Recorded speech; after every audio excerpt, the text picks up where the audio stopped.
I will give you an update on the public UFO hearing scheduled for Wednesday, April 19th at 10:30 a.m. That's 24 hours from now, muchacho. Firstly, Senator Kirsten Gillibrand appeared on State of the Union with Jake Tapper on April 16th and talked a little bit about the upcoming UFO hearing that she will be the chairwoman for.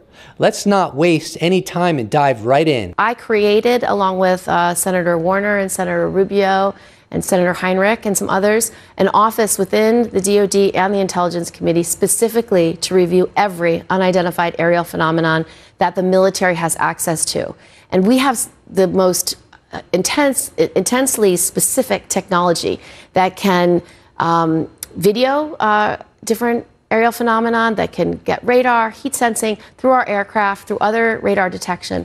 This is a good reminder that what Congress is pursuing to get to the bottom of this enigma is not by any stretch of the imagination exclusively stories, but comprises of hard data establishing the ground truth on this enigma. And so we set up this office 2 years ago. And during that 2 years, they've reviewed over 300 different evidence of aerial phenomenon. About half of them were deemed to be weather balloons, these type of balloon technology, perhaps detection devices. About 24 were deemed to be drones. A handful were debris or birds. And there was still 171 that they have not assessed what it is. This brings us to an article that dropped on April 17th by Merrick von Rennenkampf from thehill.com titled 10 Key Questions for This Week's Historic UFO Hearing. And here's one of those 10 questions. Number 8, how many of AARO's 500 plus cases involve detections by multiple sensors, including satellite or other space-based systems? And so this work has to be done. If we're going to have domain awareness, if we're going to have aerial dominance, if we want to make sure that our adversaries aren't spying on us or using new technologies or have aircraft that we don't even know how it functions or how fast it is or how effective it is, that is a national security risk. And so knowing what these aircraft are is essential. And the military, unfortunately, just hasn't been doing that work. They've just assumed they are non-adversarial because of how they fly or how they function.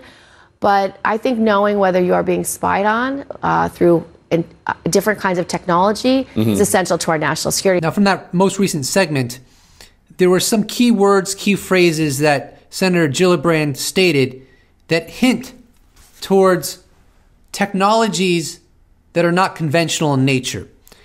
New technologies, aircraft, we don't know how it functions. Then she goes on to explain the military, unfortunately, hasn't been doing that work. They've assumed they are non-adversarial because of how they fly or how they function. What I think she's alluding to are UAP that have the most anomalous capabilities. I mean, we're dealing with the United States military that is widely believed to have the absolute best technological capabilities in the world. So if Kirsten Gillibrand is going to say that the military has just assumed they're not adversarial because of how they fly or how they function, to me, that's alluding to something like the Tic Tac from the USS Nimitz UFO event series of 2004 that was so overwhelmingly more advanced than our best hardware that the military probably just assumed that no country on earth owns that technology and it's not stemming from humankind. I don't think at all that I'm reaching here, and partly because other senators have said basically that, but Kirsten Gillibrand is probably a little more conservative with how she discusses this.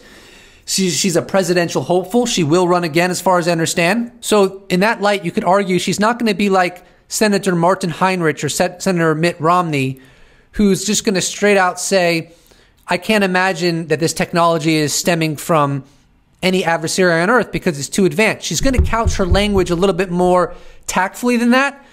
But if you pay close attention to what she said, she seems to be suggesting that this is really, really advanced technology and that there is a chance it could be from an adversary. So let's let's pursue that avenue and see if it is. And if it's not, it's not. But the military just seems to be ignoring it because they've assessed that it's not an adversary. And we're not talking about balloons. We're not talking about technology that don't have a lot of capabilities. We're talking about technologies that are doing incursions into highly restricted military airspace with impunity, and the U.S. military has no response to it. On the morning of April 17th, the StandForBetter.org Twitter account run by Matt Ford dropped a rather interesting video, and Luis Elizondo subsequently retweeted it, which gives it some historical value, at least in my perspective. Here's the initial tweet, and then we'll dive into some short components of the video that he published on Twitter. The Senate Subcommittee on Emerging Threats and Capabilities will hold a historic hearing on UFOs Wednesday at 10:30 a.m. Eastern. We have a message for the director of AARO, Dr. Sean Kirkpatrick. Senators and staffers, please watch. You have two paths you can take. One is obfuscation, or you can take the path of transparency and level with Congress and the American public about the whistleblower testimony your office has received from men and women who have served our country. Another segment. And finally, the testimony your office received from multiple whistleblowers detailing our nation's historical UAP crash retrieval programs. Whistleblowers that provided your office with the names of the unacknowledged special access programs where these intact off-world vehicles are kept and who, across multiple nodes in government, have illegally kept this from congressional oversight. Last segment. So, Dr. Kirkpatrick, you are at a crossroads. You can ride off into the SES sunset, or you can ride into the history books. At the current time that I'm filming, which is 11:56 p.m., this Twitter video has received 464 retweets, which is quite significant. And at that rate, I would argue it's plausible that it has gotten into the hands of Dr. Sean Kirkpatrick. And if it has, I hope it influences him to lean toward transparency as opposed to obfuscation. Bear in mind that Luis Elizondo retweeted this Twitter video. Obviously, that is highly significant because I don't think he would do that by any stretch unless he found the content within that video holding substance. And I think that this video represents impatience that is building amongst some within the public regarding how the DoD is handling the UAP issue. I don't feel like our trust in the handling of the UAP issue from the Department of Defense is increasing. I feel like it's potentially decreasing. And the ball is in their court.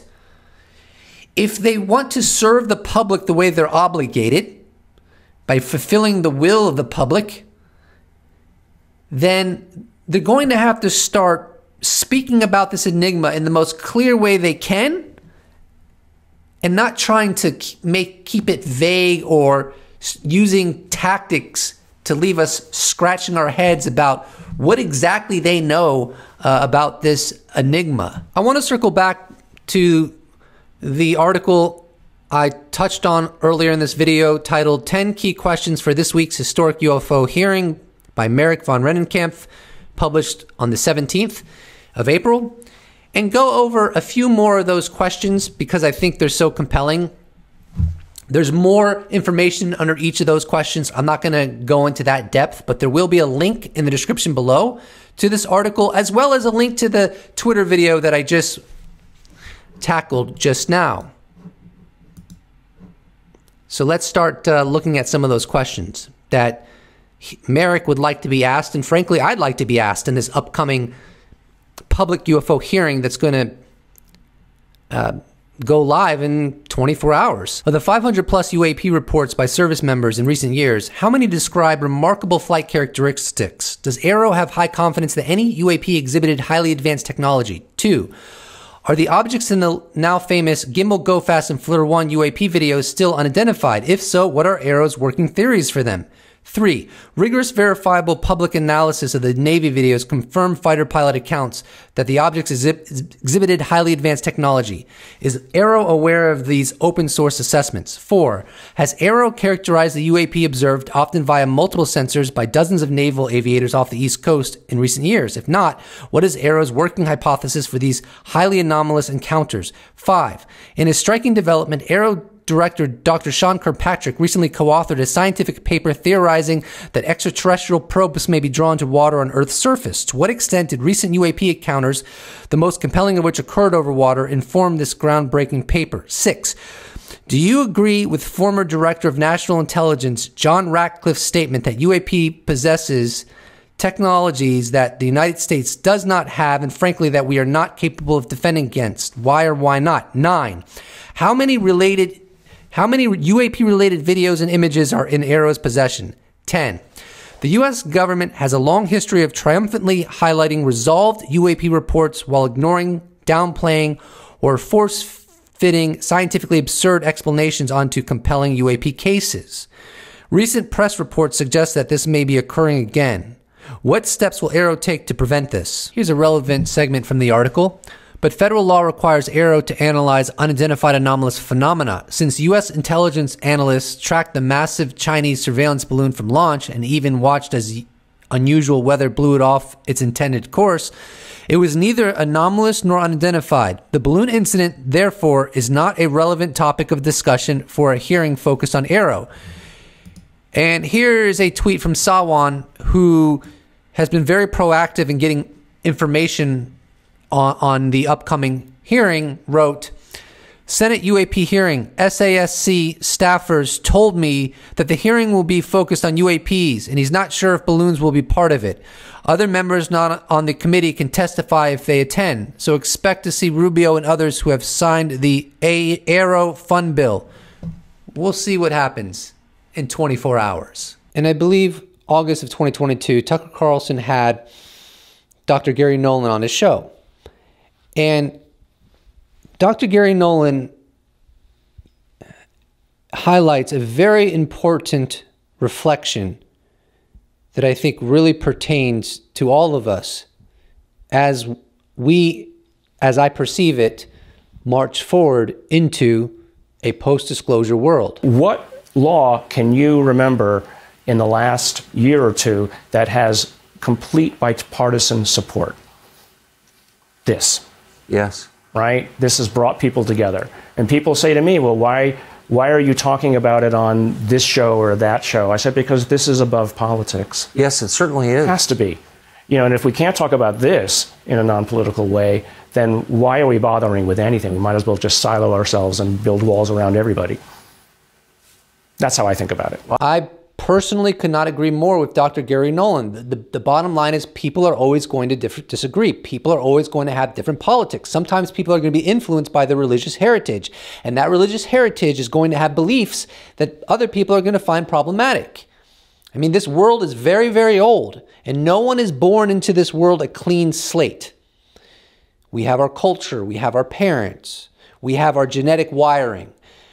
There is no flawless free will.